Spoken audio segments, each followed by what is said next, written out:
जब दवा असर ना करे तो नज़र उतारती है, जब दवा असर ना करे तो नज़र उतारती है, माँ है जनाब हार कहाँ मानती है।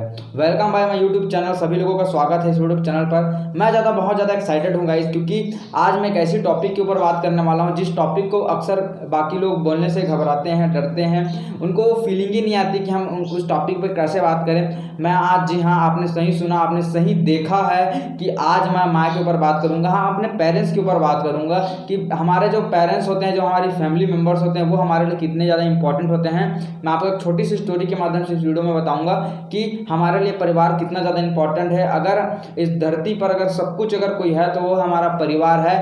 एक हमारा होता है प्रोफेशनल लाइफ और दूसरा होता है हमारा फैमिली लाइफ। दोनों बहुत ज़्यादा इम्पॉर्टेंट होता है, लेकिन मेरे हिसाब से अगर सबसे ज़्यादा हमें इम्पोर्टेंस देनी चाहिए हमें, तो वो है फैमिली। क्योंकि आपके बुरी सी बुरी परिस्थिति में अगर कोई आपके साथ देने वाला है, आपके साथ कोई पीछे खड़े रहने वाला है, तो वो है हमारी फैमिली। तो आपको एक छोटी सी स्टोरी के माध्यम से आपको बताऊंगा कि हम अपने फैमिली का कितना ज़्यादा रिस्पेक्ट करना चाहिए। आपको स्टोरी से बहुत ज़्यादा समझ आएगा। चैनल फर्स्ट बार चैनल को सब्सक्राइब कर दीजिए, लाइक करिए वीडियो को, लेकिन उससे पहले आप इस स्टोरी को बड़े ध्यान सुनिएगा। क्योंकि होता क्या है कि जब एक बार हस्बैंड वाइफ आपस में कम्युनिकेशन कर रहे थे, बातचीत कर रहे थे, तब वो उसकी वाइफ बोलती है कि हमारी शादी को 21 साल हो गए हैं, हमारी शादी को 21 साल हो गए हैं और आपकी दूसरी पत्नी को भी आपकी ज़रूरत है। मैं तो आपसे बहुत ज़्यादा प्यार करती हूँ, अपने हस्बैंड से कहती है, मैं तो आपसे बहुत ज़्यादा प्यार करती हूँ, बट आपकी दूसरी पत्नी है, उसे भी आपको समय देना चाहिए। माय डियर फ्रेंड्स, जब वह इंसान को वो बोलती है कि आपकी दूसरी पत्नी को भी आपको समय देना चाहिए, तब वह इंसान बताता है कि वह दूसरी पत्नी मेरी माँ है। क्योंकि पिछले वो 21 सालों से उसकी माँ, पिछले 21 सालों से वह अपने 3 बच्चों की परवरिश में और अपने फ्यूचर को बिल्ड करने में, अपने काम में बहुत ज़्यादा बिजी था वो इंसान कि अपनी माँ को पिछले 19 साल से उसकी माँ विधवा थी और उसको वो समय नहीं दे पा रहा था। लेकिन एक दिन उसकी पत्नी बोलती है कि आपको भी अपने मम्मी जी को समय देना चाहिए, उन्हें भी फिल्म दिखाने के लिए, कहीं होटल में खाना खिलाने के लिए ज़रूर ले जाना चाहिए।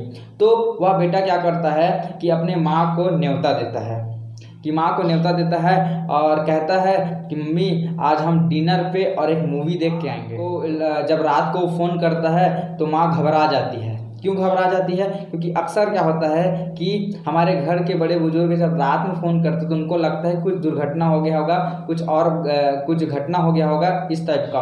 तो वो जो जब बताता है कि मम्मी कल हम आपको डेट में ले जाना चाहता हूँ और आपको डिनर रात में कराना चाहता हूँ और आपके साथ मूवी देखना चाहता हूँ, तो उसकी माँ मुस्कुराते हुए कहती है जी हाँ बिल्कुल, क्यों नहीं, हम ज़रूर जाएंगे।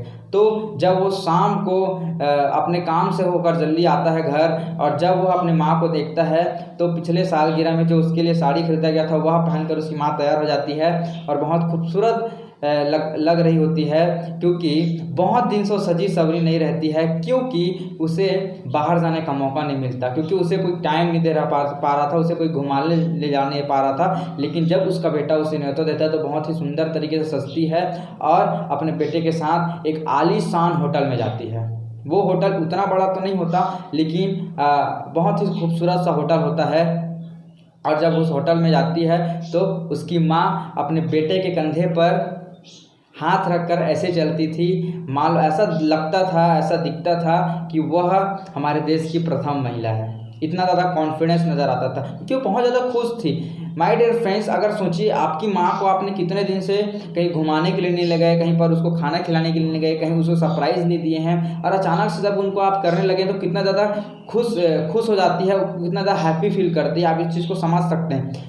तो फिर होता क्या है कि वो मेन्यू पढ़ना स्टार्ट कर देती है होटल में। जब उसका बेटा पढ़ना स्टार्ट करता है, उसकी माँ कहती है जब तू छोटा था बेटा, जब तू छोटा था तो मैं भी तेरे को ऐसे मेन्यू पढ़ के सुनाया करती थी। तो उसका बेटा बोलता है चलिए माँ, आज वो काम मैं कर देता हूँ। तो वो आपस में बहुत सारी बातें करते थे एक दूसरे के बारे में।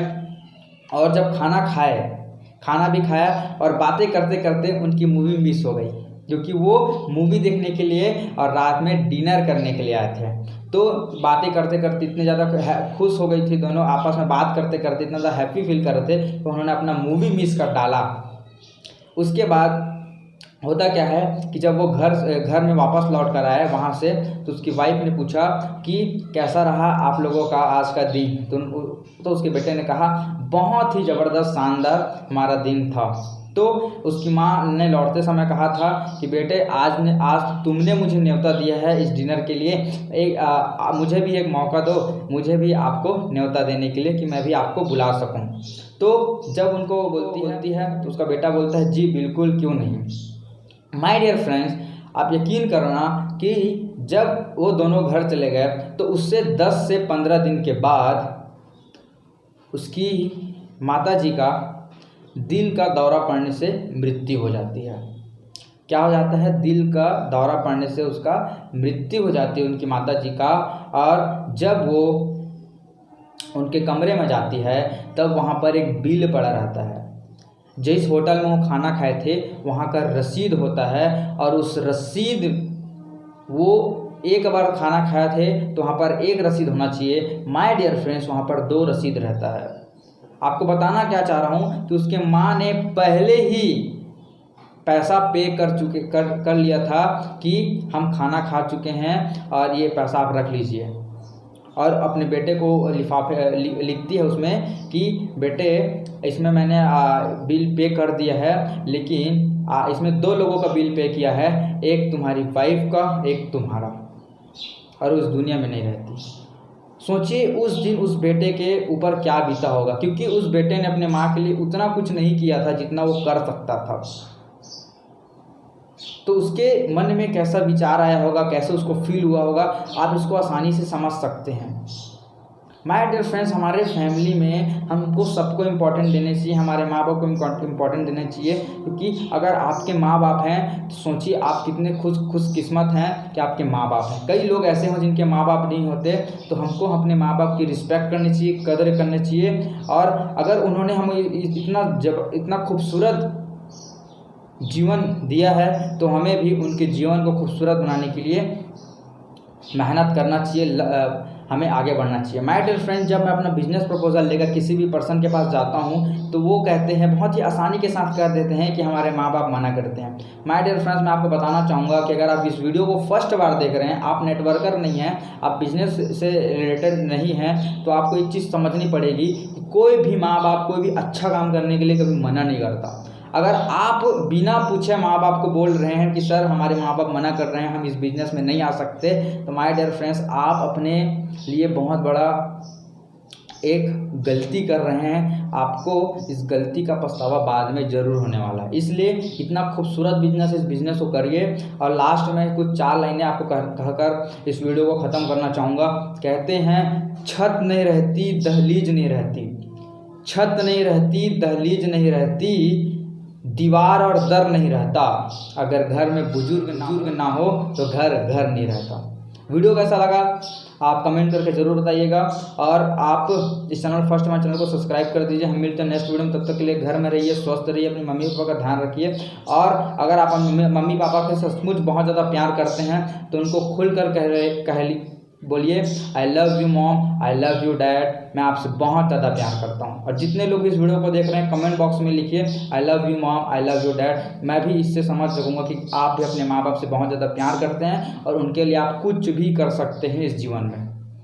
Thank you so much video को लास्ट तक देखने के लिए। अगर इस वीडियो को आपने लास्ट तक यहाँ तक आया है तो ज़रूर आप अपने माँ बाप से बहुत ज़्यादा प्यार करते हैं, और मैं भगवान से दुआ करूँगा, कृपा करूँगा, प्रार्थना करूँगा कि आपको सद्बुद्धि प्रदान करे और अपने माँ बाप के लिए आप ऐसे बहुत सारे काम कर सके जिससे उन्हें प्राउड फील हो। Thank you so much.